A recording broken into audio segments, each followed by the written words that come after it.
For the musically inclined, first let me have a few pickup notes from the verse where we were the last time we were taping. That in addition to that which I was mentioning of the truly inevitable intellectual collusion between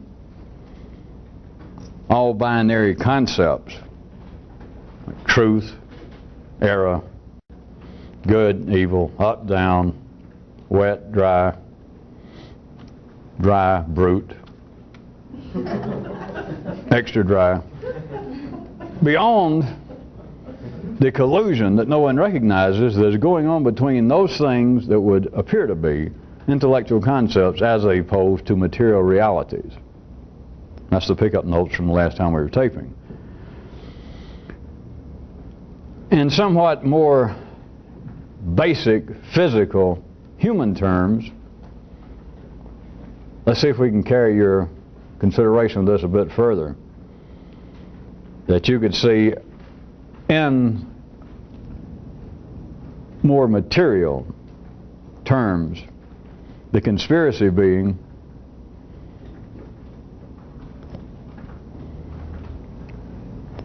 a man's own apparent individuality, oftentimes referred to as his personality, and this not being in some way simply intellectual or psychological aspects are based upon psychological or intellectual reasons.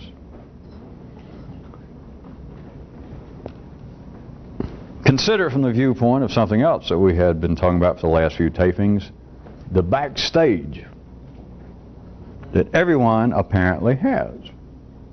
It was my term, but everyone except, everyone would say, everyone in the generally middle class, middle of the bell curve, sophisticated, educated populace of this planet circa 1989 agrees that there is some sort of backstage going on to everyone's upfront, on your face performance.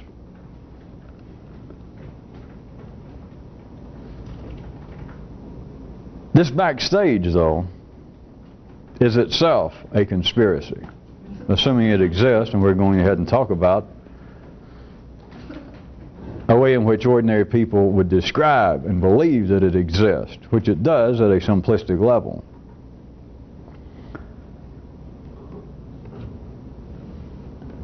Here is the part that is beyond ordinary consideration. The conspiracy that would seem to be the controlling backstage to everyone can be seen as being a conspiracy between intellectual concepts, as mentioned last time we were taping, and the one I'm bringing out tonight, and between that would appear to be the actual operations of human behavior. For instance, someone's backstage. Oftentimes nowadays a really simplistic term to lump it up verbally for those of you that need the starting block to get going again, the unconscious. In all of its many aspects, that humans believe that something drives me at times in which I do not approve of my behavior, or at times at which other people forcibly disapprove of my behavior. Then everyone lapses back upon, well, I don't know why I did that. Something unconsciously, something in my past that's now beyond the threshold of my recollection, etc. The devil made me do it, if you were still a religious follower of Flip Wilson. But all of it being that there is a backstage, that we're all out here in some way performing, that I am Grunhilde, or I am Gottlieb, but I am not just what you see. I try to be truthful, that is, I try to give a good performance. We all try, if we're sane, to give our fellow audiences their money's worth. And so I try to give a legitimate performance. I try to do the best I can. I try not to offend the audience. If some of them are touchy, I try to give a decent, agreeable performance in return. I expect the same from them, and yet the untoward happens. And when it happens, it's not me here performing, and in some way I decided that I will be offensive, or I decided to forget my lines, or to misspeak, or to trip. And of course, if I am in a really temporarily, just momentarily decent mood, I can accept theoretically the fact that this happens to other people. It's only good for that, but here is the basis of this sort of perception that can be verbalized, that there is a backstage, and that it has at times a specific, an unexpected, oftentimes darn near ineffable, difficult to describe, hard to analyze, but there is something going on backstage with all of us that at times can make your performance less than sterling. But the backstage, this compelling backstage that rears its head enough for people to periodically admit to it, look at it in this manner as a conspiracy. The conspiracy being a collusion between all binary perceived intellectual concepts and that which would appear to be more specifically physical human behavior. I see this didn't fly much better with you people the second time, so here we go to the great world of examples.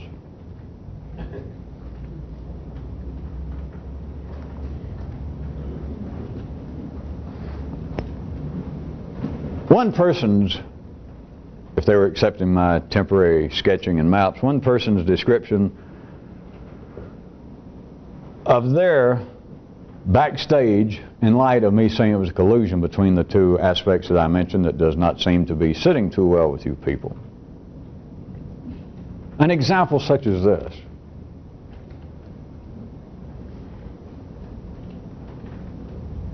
My mama, the physical aspect of an actual entity, my mama and her meanness, an intellectual concept, one of two, because for all meanness there is of course non-meanness, decency, graciousness, etc. My mama combined with meanness conspired to make me mean and misogynistic. That I now, maybe not overtly, and it's not right here on the stage all the time, it just comes out, but I am now fairly ill-tempered, not unlike my mama in some ways when it's pointed out to me. Not only am I as mean as she is, and I can trace some of this now that you bring it up, back to her, but it also, her behavior, her being that way, her being a carrier of that kind of binary intellectual concepts, made me not only mean like her, but made me dislike women. See, it wasn't just one thing. It can't be just an intellectual concept in some way. People would say that there is meanness in the world, all right, but now think about it a second. Did meanness, let us say that meanness produces meanness, and you're now mean, ill-tempered, etc. Was there meanness somewhere, like a big old puddle, like the La Brea tar pits, that as a child you fell into it and you got up and that was it? Was there meanness hanging in trees? Maybe there's meanness, something you stepped in when you were visiting your relatives back out in the country when you were a child. See, nobody even thinks about it that way. But now you're chuckling, some of you, I assume, that you realize that meanness, as real as it is to ordinary intellectual perception, as real as meanness, evil, all intellectual concepts, there's some validity, right? So meanness exists. But then for me to say, well, if meanness caused you to be mean, Is it because you stepped in it or fell in it one time? And when you think about it, of course, you go, well, no. It required that which I started out trying to drag into our investigation tonight, that which is more specifically human behavior, as opposed to an idea of meanness or evil. There has to be somebody to apparently act it out. Now back to the conspiracy. There is not some vague, or even if you believed it was non-vague before I brought it up this way, there is not some force of evil or any other intellectual describable concept made you backstage-wise what you appear to be, what you think you are at times. Not that alone. We'll agree that it must have had some basis for you to now be at times the full fruition, a blooming tree of meanness. There had to be some meanness seed somewhere.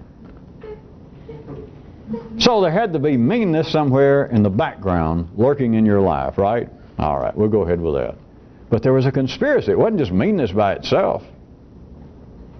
There had to be a human. When I say it's a conspiracy again, in a very complex way, may I point out to you people getting this on tape at some other time in some other place and having almost nothing to do with what you think of as the conspiracies. The reason I bring it up is because it doesn't have anything to do with what you think of as being the conspiracies. But it is a conspiracy, except the participants are in a kind of collusion, the nexus of which is in a more complex dimension. That is, they're not aware of it. If you go back and question your mama and say, do you realize now that your first son or daughter, who seems to be at times on the verge of terminal meanness, attributes, blames this condition on you, at least in part? And the mama goes, ah, really? You say, yes. Insist upon it. And then if we said, and he heard some strange person trying to say it was some sort of non-specific, three-dimensional wise, whatever that meant, collusion between you and meanness. You do realize that your mama, anybody's mama, probably at best would go, what? The participants of the collusion at the three-dimensional level are not aware of it. And of course the beneficiaries of the collusion, to wit the child, is certainly not aware of it. That is why I described it as an ineffable collusion, and yet it's real enough. It just simply cannot be described. I just attempted to describe it, but ordinary intelligence, your mama's intelligence, everybody's mama's intelligence, your intelligence at the ordinary level, because that's insane, especially after I'd already admitted that the participants do not understand it's a collusion. So that about covers it right there. To claim afterwards, after I admitted that they are not aware of this collusion, and then for me to say it's collusion, I guess is just a self-made stamp of idiot. You know, who else would say that? It's got to be insane. And yet you can see that there is a kind of quite real collusion. I say that rhetorically because I certainly see a wellspring of blank faces tonight. Let's back up to the pickup notes again. Did anybody even get enough of it the last time we were taping? I intended, and perhaps succeeded, to be fairly subtle. And I was asking it rhetorically and suggesting and playing around the edges of it. Asking you last time, could you see the possibility that all things, it doesn't matter what, I just picked out the easy ones like good and evil and truth and error, that there seem to be two distinct, in each case, entities of some kind, intellectual concepts, let's call them for the time being. regardless of how they may manifest themselves later, or what might be the more apparently material ramifications of deciding that something is true, or in some other case, concluding that this is an error, this idea, this belief, this theory, that it seems later to have in the three-dimensional world some very likely practical ramifications. But before you get to that point, which is fairly simplistic, did any of you wander off with enough of it in having 48 hours to catch, to smell, to suspect at all that anything that the human mind sees in duplicate, which is everything, and we've been through this enough, you cannot think of an entity that is not fissionable. You cannot think of one thing without some opposition to it. There is no way to define the word unless there is something pushing against it. It has got to have some sort of opposition. It has to have an antonym. If we're going to get crude. There would seem to be, without any prior analyzation, there would seem to be, by any reasonable intellectual perception, a most sizable, if not impassable, gulf between the truth and error. For those of you with oatmeal for hearts, between goodness and evilness. That there would seem to be almost no connection. Forgetting now me fooling around with words and trying to trick and delude you people verbally, that in reality there's got to be just almost no connection. They have got to be at far ends of the human universe.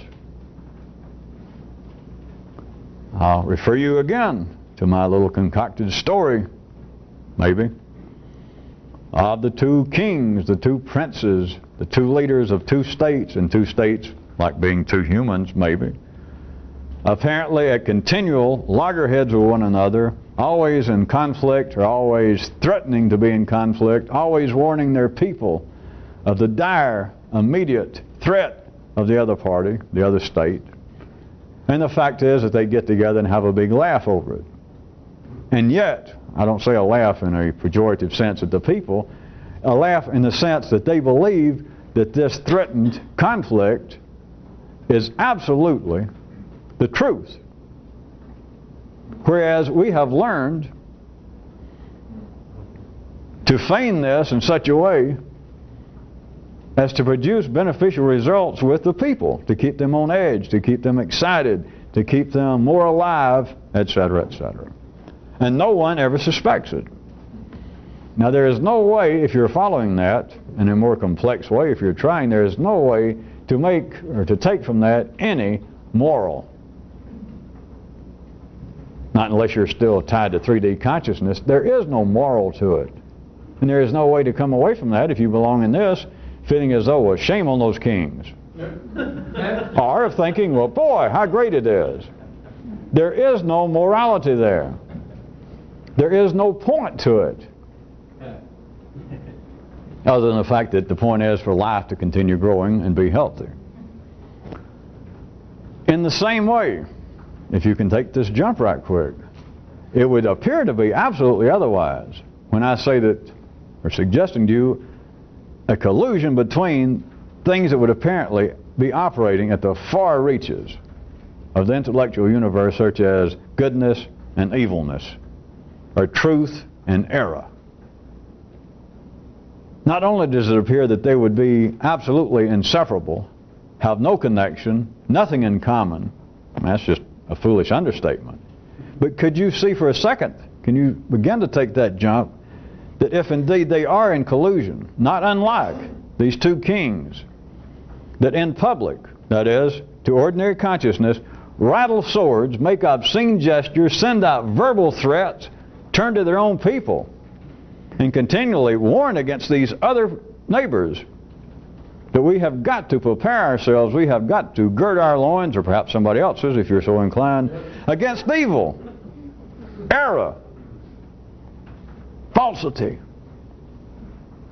Could you see, though, now divorcing the humans, the physical behavior of these two kings, and take it now back to the area of intellectual concepts, that not only can they have a connection, but that they could be in collusion.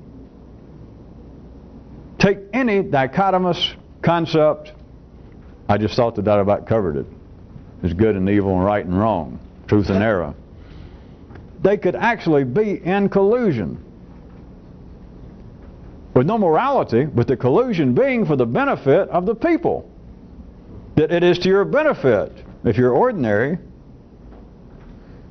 to find there being such a distinct division between good and evil, right and wrong, north and south, east and west, up and down, wet and dry, etc. And that you, if you're ordinary, being the people, will never suspect it. Got no need to suspect it. You're better off being so deluded by this conspiracy. But then, well, those of you on tape, I'll admit we got a couple of chuckles here, which I guess is our version of a Baptist church of several people finally saying, well, amen.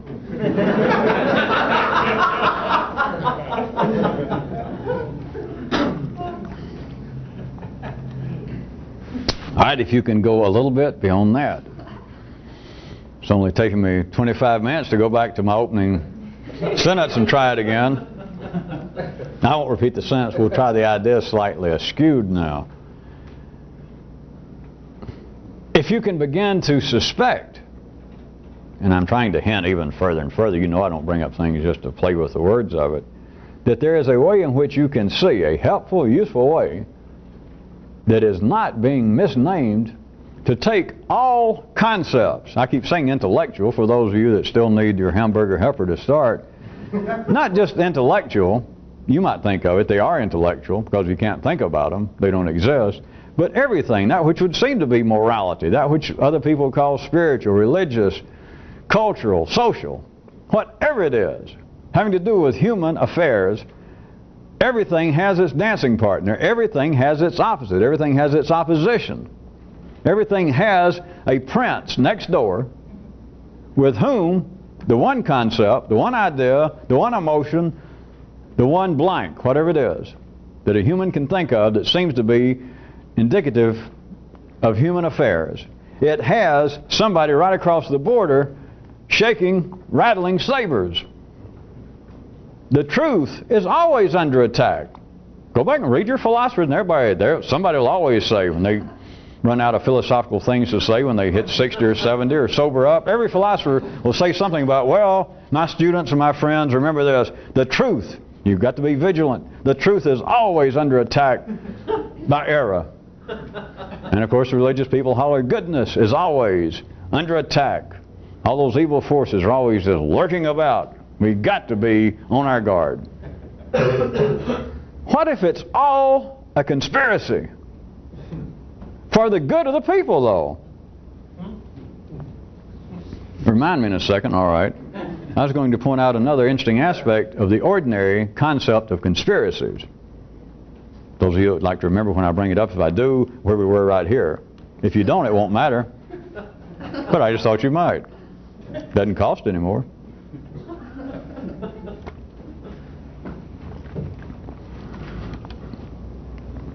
That behind all of human behavior now, not other people's, but individually, behind each person's behavior is this backstage.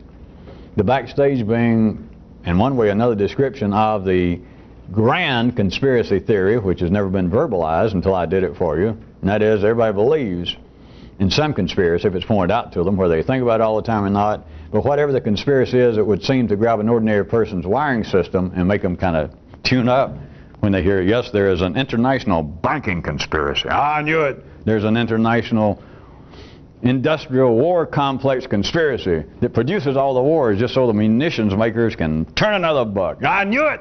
That explains everything. That explains all. Yeah. All that's child's play. I know that there are many people, and probably some of you might be seeing this tape, that don't consider it child's play, and it's been a serious hobby of yours. And I understand hobbies. And I bet that one's a great one, because once you start that, you can find conspiracies everywhere. The price of groceries. Yeah. Our present so-called drug crisis, and having to do with the people in South America, especially, have you noticed the names of the people in Bolivia and Colombia? They sure do sound German to me. What are they doing in South America? You can go on and on and on. You know, the Pope, why does he keep flying to South America? I don't know what that means, folks. But what I was saying is like the grand unified conspiracy theory, which, if the physicists knew what they were doing and would come and listen to these tapes like they should, it might help them along their way. Help them along the way of looking for their grand unification theory, because what they're looking for is a conspiracy. They just don't know it, and that sounds cheap. But the grand unification conspiracy, back to where I was going to point out again for you people, especially on tape, the reason that people will believe in conspiracies, and we're not laughing at it. Everybody believes in some conspiracy, whether you ever thought about it or not. If it was put to you the right way, you go, yeah. Everybody does. But the basis of it is that all humans down in the wiring system, down at such a low voltage, the chemical reactions are so weak, that is to the threshold that it takes for you to be intellectually aware of it, but the information, the knowledge is there to wit, that there is a conspiracy in that I don't know why I do what I do. And I don't know why you do what you do. And I'm darn well convinced you don't know either. So, there is the beginning. There is the, as they like to say in California, the epicenter. Well, they like to say it when they're shook up.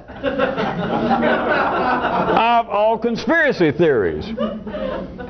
Since the information, chemically, is already in the wiring system, the template is already in all humans, that they know that we don't know what the hell is going on. Now, ordinary people know that, but of course they don't know it. It is not up to the chemical level that they can intellectually be aware of it. At times, I know it happens, that this flashes through. It's gone on for thousands of years. Here and there, it flashes through people's intellect. But notice, isn't it? It may have years before you got involved with this. What good does it do? Nothing. If anything, if it lasts more than a split second, what it does is scare the bejesus out of people. And they go, good God, no. Things are not wired up for people to be aware of that. It would serve no purpose, no profitable purpose. It would be detrimental to life. But the chemical reality of it is already in the DNA of everybody. I mean, it's there. I shouldn't have to even sound like a preacher for a second and go, it's there. I don't have to. Everybody on this planet, throughout, as long as humans have been thinking, that is, as long as they've been talking, I'll put it to you this way. My last Jimmy Swaggart imitation of the night. Or is that Jay Leno? Are they the same? Well, no. Everyone who's ever lived that had more than, let's say, 28 to 30 thoughts in their life, below the verbal level, everybody that's ever lived on this planet knows, non-verbally, that they have no idea what the hell's going on. That I exclude no one. Everybody knows that, except they don't know it.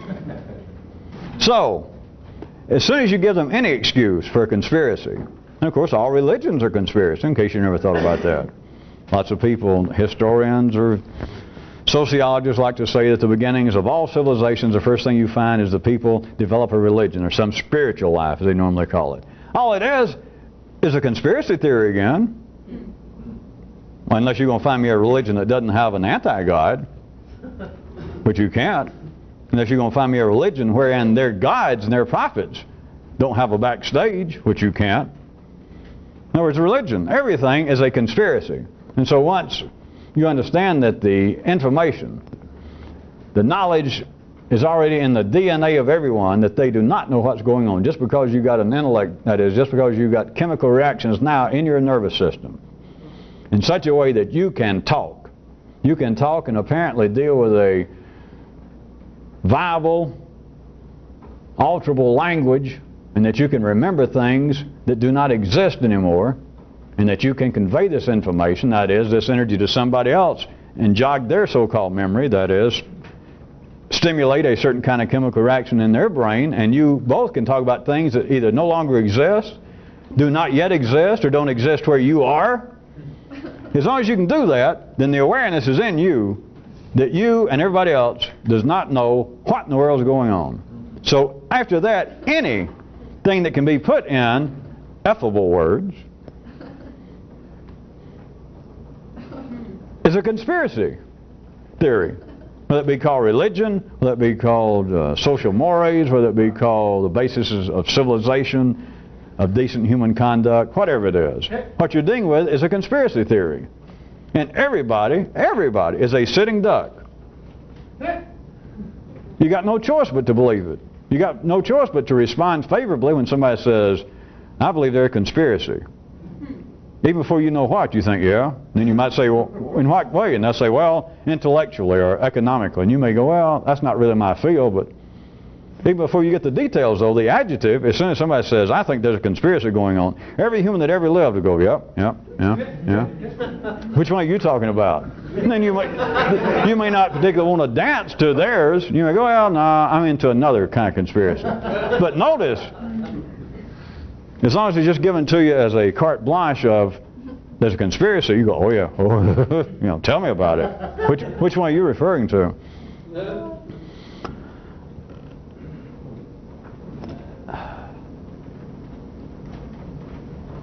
The conspiracy that is so subtle, back where we were, if you recall, is the very things, though, specifically are believed, are said to be that which drives individual behavior. Not the history of man and all that, but down to the level of people saying, why do I act like I do? Why do you act like you do? Nowadays, it's generally called, as I was looking up for you, the unconscious. It's been called other things in the past, all the way from devils made me do it. That is, there are forces going on that I personally, on my best day, with my best thoughts, my intentions, the way I intend to perform right out here on stage, what you see, some of the things I do, some of the things I think, some of the things I feel, I don't intend to do it. I don't want to think that. I don't want to feel it. I didn't mean to call you what I called you. I didn't mean to be as offensive as I was. I didn't mean to tell you that I'd do something and didn't do it. I personally, I know it sounds strange, says ordinary consciousness, but I did not intend to do that. That has, as long as humans have been talking, all right, I'll give you a break. I won't say as long. The second sentence that a human ever... The first sentence was somebody saying, I thought you told me you were going to call me later. That's the first sentence that one human said to another. The second sentence was, I forgot. And what you're saying is, I meant to. The second sentence was an explanation. It was a cop-out. The second sentence was a tacit, well, an indirect admission, a proclamation that there is a conspiracy going on. Because the first sentence, the history of man on this planet, the first sentence, two people meet, we just come in the middle of the play, and the woman says, you said you were going to call me. That's the first sentence. That's what Eve said to Adam. Let's play it that way. And Adam goes, and whatever he says physically besides, oh, whatever he says is a claim of a conspiracy. Because the second sentence of all humanity was to explain why something happened that I did not intend. And that I know I appeared to be a participant. I may have appeared to be the direct actor, but I didn't intend it. They blamed it on gods. They blamed it on devils. They blamed it on all sorts of things. Now we blame it on the unconscious. It's still a conspiracy theory. But what I want you to see, trying to make you at least look in the general direction, you can start off on a fairly subtle and very nonverbal, in the ordinary sense, level of seeing that all the concepts, forget human behavior, just the words, the things that people talk about, you can see all of them without any doubt divided into twos. That you're either responsible for what you did or you're not responsible. You did remember to call somebody because you cared enough, or you didn't call them because After that one night stand, you forgot about her or him.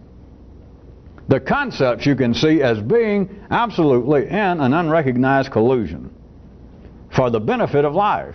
And it does not hurt humans. It's in no way a conspiracy of the two princes getting together. When I said they laughed about it, it's not them laughing, because they're doing it for the benefit of their respective peoples.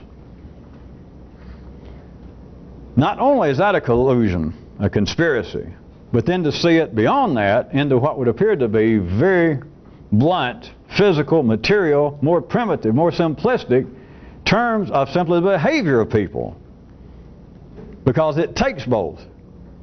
And what people refer to now as the unconscious, that is, the conspiracy, the new name for it, that makes me do things that I do not intend to do, they will blame it on something specific. My mama. The way I was mistreated by the orphanage where I grew up. It wasn't.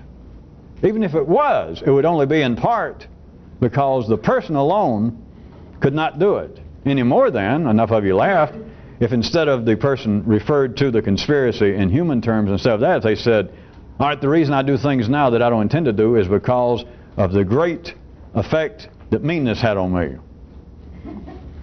Now the sense almost makes sense, but it doesn't actually make any kind of operational sense. What do you mean that meanness made you like you are? Well, it did. Well, I mean, what do you mean? Well, I meant the way that there was so much meanness at the orphanage where I grew up. Oh, you mean the staff and the people? Yeah, they were just all real mean. They treated us like Lynn on a blue suit. So then you got it. We're talking about now, meanness is not some vague concept. It has to be in collusion with what? Human behavior.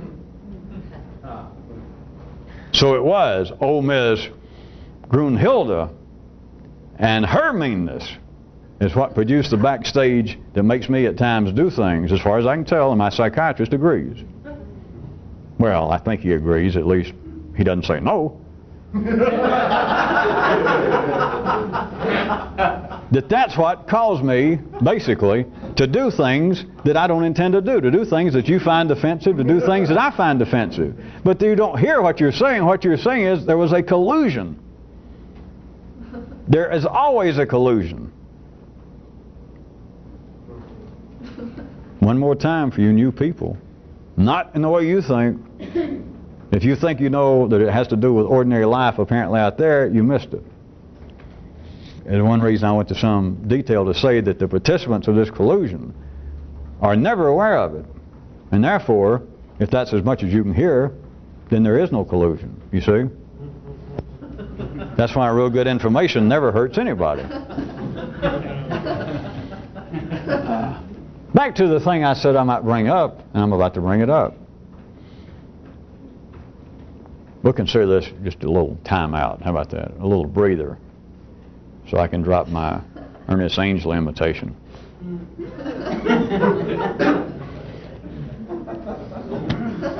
Regarding conspiracies, may I ask you this question? Curious note number 217.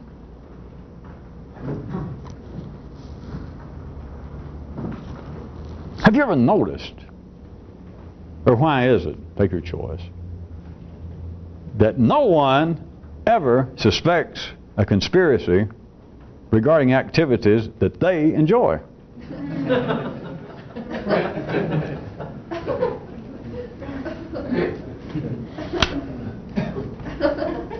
May I ask you again, those of you, I know we got a nice dichotomy as always, that some of you think that you didn't understand what I said, and then some of you thought that you did hear it, but you know, what's the point? It was so simple. Nah, it's not. Or some of you, let's assume, I'll speak for ordinary consciousness or intelligence, that some people could have heard that and went, huh, you know, so what? So what? You've got, again, as always, all intellectual, that is, all human perceptions are fissionized. So everybody sees all activities as either being things that you enjoy or that you don't. And we'll forget any attempted analyzation as to why. It's simply a fact. You can't argue with that. There are things you enjoy and there are things you don't enjoy. There are things that you enjoy hearing about that you may not even participate in, but you enjoy hearing about them. Some you don't enjoy hearing about. So there is your split. Why should everyone, in one way or the other, be a suspect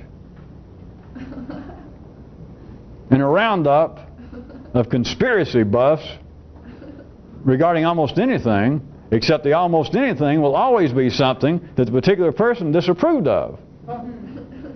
As long as things are divided up in the world as they are always into two camps, even those of you who thought you heard what I said to start with and went, well, what's the point? The point is, if life is going to walk on one foot, then it's got to walk on the other.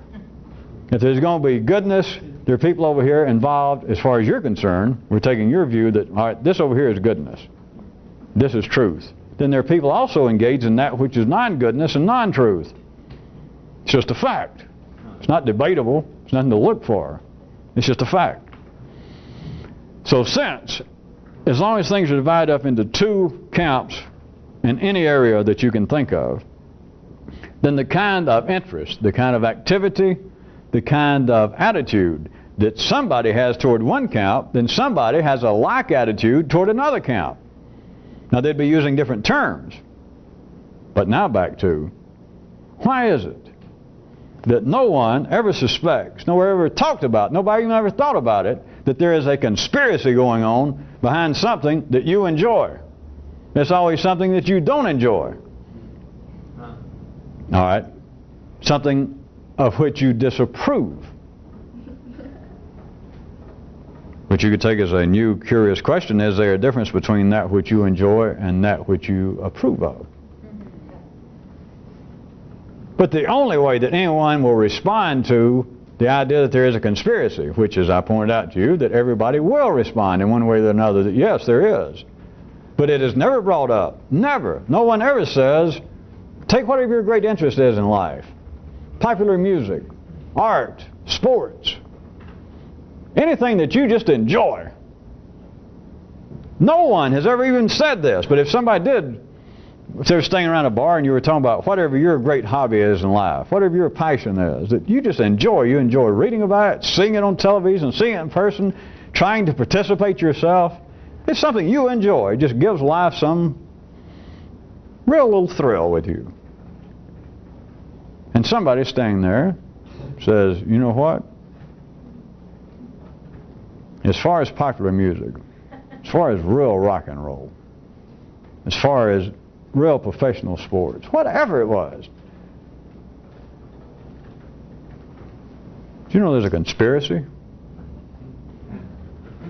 No one has ever said that under that context, but if they did, what in the hell would you make of that? It's something you approve of.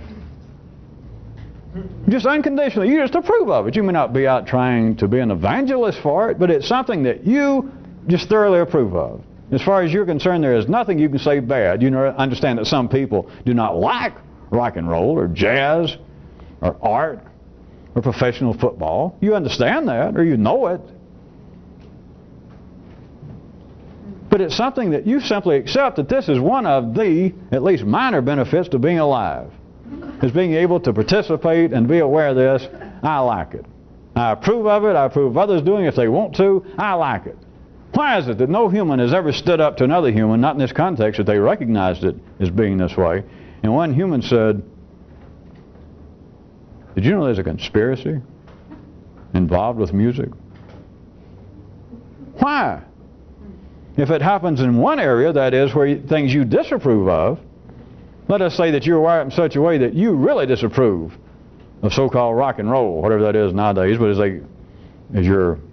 some of your grandparents, I guess, but now still use it as a vexillium to wave and a red flag in front of, they think, the bull of morality. Let us say that you're wired up in such a way that your interest in life is, something more important. And that any time it's brought up about rock and roll, that you strongly disapprove of it. You do understand that there you would be somewhere and the discussion some way hits rock and roll and music, and somebody says, I'm going to tell you what, as far as rock and roll is concerned, I am convinced, in fact I read a book, that there is a conspiracy behind it. You, using you in a generic term, you understand would, very likely, I can make it absolutely under the right example, that you would respond favorably. I knew it. I've always thought that. It is some kind of conspiracy. It's either communist, it's somebody trying to break down our morality, there's no doubt. Well, you've all heard this, it still goes on. There are committees and people trying to wipe out rock and roll, clean up the radio, the airwaves, do something about pornographic records. But somebody, if you were wired up to not approve of rock and roll, and somebody says they're a conspiracy, you go, yeah. I always thought that. What do you know? What do you know? And they could tell you, all right, it's a political conspiracy. The communists were behind it. Or, if you were so inclined, in those person words, they could say, I'll tell you what it is. It's Satan himself. It's the forces of evil have taken over. Have you ever seen the kind of people that write rock and roll or on TV? You ever seen the performers? Or sometimes they'll have people that claim to be managers. They all got these real loud suits on, and they look like gangsters. They're obviously minions of the devil. And you, if you were so inclined, if you were so wired up, I knew it. My feelings exactly. You would respond to it. All right. Now, surely you hear that example, whether it applied to you personally or not. Huh? Well, what I'm asking you to see, that the kinds of things that there is an imbalance here intellectually, not in reality, but you should find it interesting because there is a practical way to use this once you begin to realize it, that life, even though it is divided up into two camps and it balances out everything, that if it rains too much this year, according to meteorologists, next year they'll be saying, boy, it's exceedingly dry and we're so far behind. It simply balances out. Goodness balances out with evilness. But people do not notice these imbalances. Of course, the imbalance is simply from a less than full view of it. But they do not even notice that. That's why I'm asking you why. Why is it that no one is wired up in such a way to hear, to think about, to suspect, to believe, to theorize that there is a conspiracy behind something that you approve of, something that you like? Now, that's unjust. It's imbalanced. Something's definitely wrong once you think about it. I guess that's why you don't think about it, because it takes some effort, wouldn't it? You go, yeah, that's right, but damn, I don't know what to do with that. Keep thinking about it.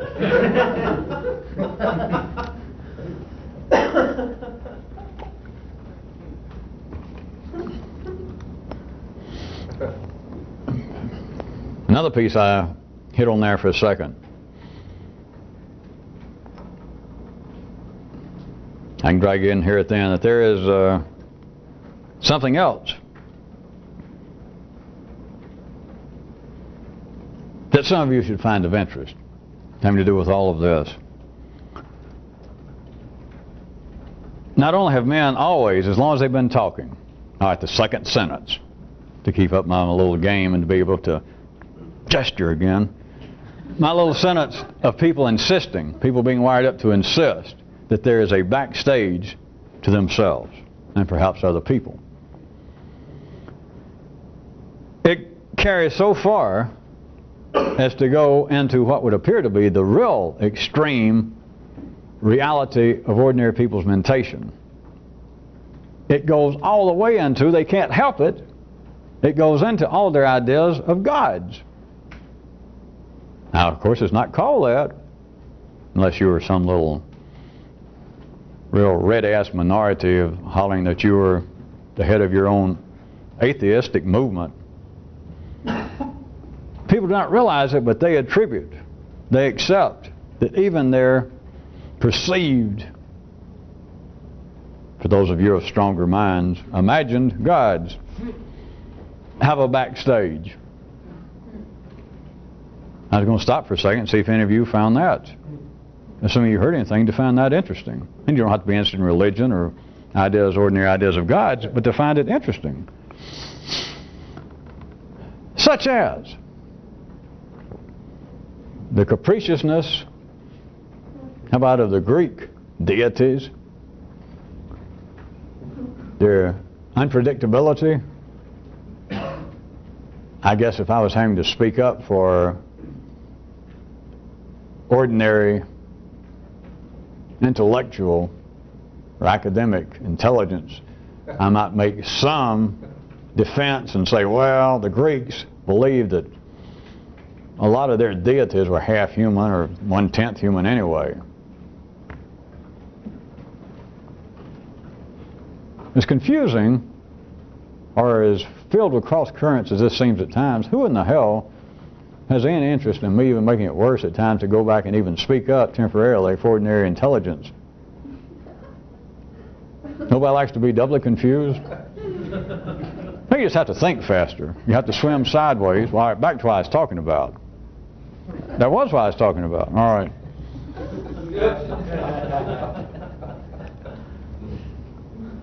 People are wired up in such a way. If any of you need to have any suggestion or hint as to why I would even bring up these examples again, is the way you're wired up is the way you think. Not just you individually, because you individually don't amount to anything. You're wired up like everybody else. You just think that you've got a unique backstage, but everybody's backstage is dusty, dreary, and nobody wants to be back there. Because it takes effort. Assuming there is one. Not effort, backstage. But to stay back there and to actually motivate, to live, to operate back there, it takes some effort. Whereas you get on stage and it doesn't take any real effort. Plus, when things don't seem to go right, you always holler, it ain't my fault, it's backstage. And backstage, you got to carry the brunt of it, so nobody wants to be back there. But I was trying to generally point out, or to hint to you, that the examples I was about to bring up is one reason they should be of interest, is there is no way that humans can imagine. There is no way that humans can perceive. There is no way that humans can theorize. There is no way that humans can claim to know something that in any way is in conflict with the basic laws, the basic wiring system of life itself. And so for one thing, for me to say that humans cannot help it, it seems to get hidden behind words. It gets synonymized to death, which is not the same thing as simonized,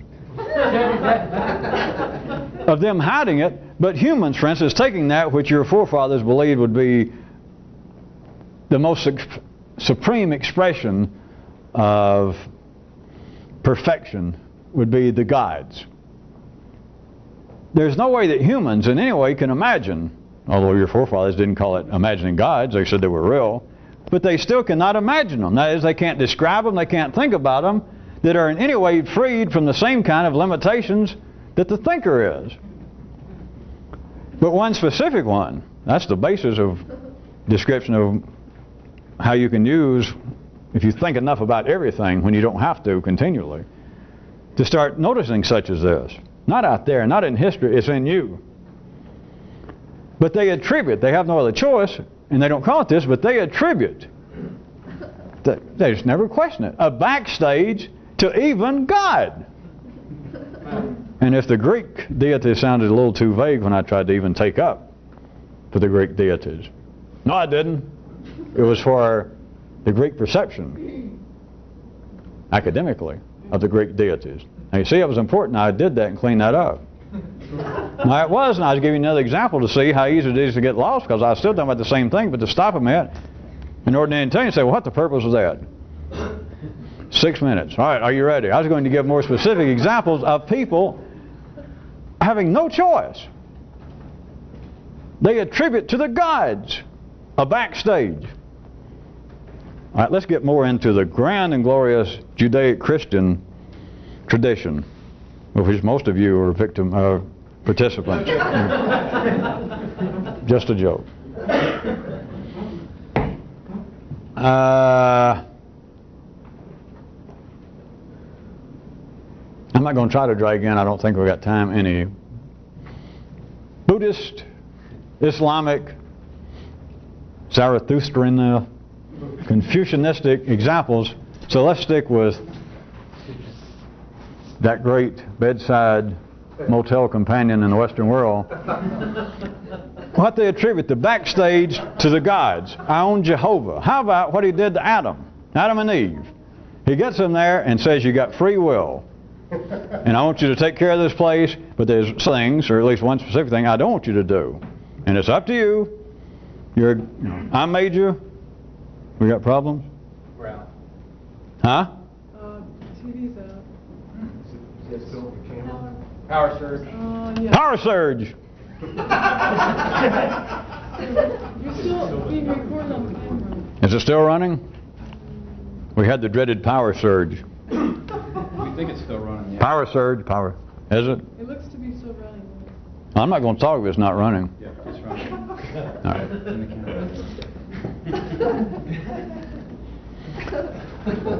Told Adam, I made you and I'm giving you free will and I want you to do these things and not do those things. Which he had to have that kind of vision or he couldn't talk to Adam. Adam couldn't hear. You can only hear when things are divided into two. Are we rolling? Yes. So what happened?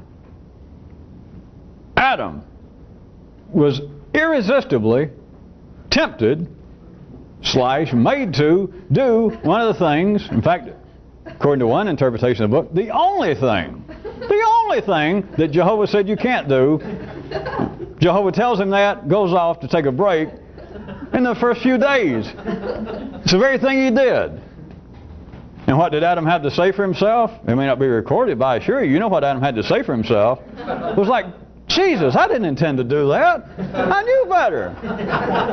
But look, instead of it just being Adam blaming it on his backstage, if you can look at what I'm saying as a greater scale, men attribute it even to the gods. Or how about move up a little in historical or biblical time? How about the way Jehovah fooled around with Abraham, tricking him, just fooling or playing with him over the sacrifice of his own child? They're saying, well, you got to do this. And it's obvious from the story that Jehovah had no intention of letting him go through with it. But did he tell him that? Nah. He had him down to the point, according to the story the way I remember it, he was ready to slit the little nipper's throat. Because Jehovah said, you've got to do this. You got no choice. I've picked you out for great things, but you got to prove to me that you'll listen to me. And he's ready to cut his throat, and then he says, you don't have to. Is that backstage or not? I mean, would an upfront God not be upfront? Would an upfront God, a God that you could, trust? I mean, just a decent, minimally decent kind of God, would he pull some kind of shit like that? Or how about the one the Protestants keep liking to bring out since they enjoy the New Testament? Well, they got the copyright on it, I think is what it is. But how about their grand, glorious God, or hero, Jesus, and him hollering right at the end? He ends up being slaughtered, and he hollers out that God's forsaken me. Is that a backstage or not? According to the way they seem to interpret all the story, is that he lived out this life, this short-lived life, but being a heroic figure and having some kind of secret information, having access to secret, that is backstage info, and he gets down to the point, they've cut him, they've nailed him up, and just going to laugh at him. And right at the end, what happens? As far as I recall, his last word was something about, why have you forsaken me? What kind of God would forsake somebody other than a God that had a backstage? The point of all this, for you people on tape, here we go out of time, no attack on religion, Jehovah, Abraham, Judaism, Christianity, or Sam Walton, because the Walton stores are having, Walmarts are having some growth problems. And the first quarter earnings this year were down. It is a point that humans cannot escape humanity. And the ordinary lemmings, the ordinary limits, you're not listening, of the human intellect is all the information that the human intellect can deal with. That is all the information it can receive. And it can describe supernatural information. It can describe gods. It can describe tomorrow. And all the descriptions are the descriptions of its own chemical brain. Individually and, of course, collectively. The only exception is doing this. Of a new building site here where there are chemical possibilities that are not now activated.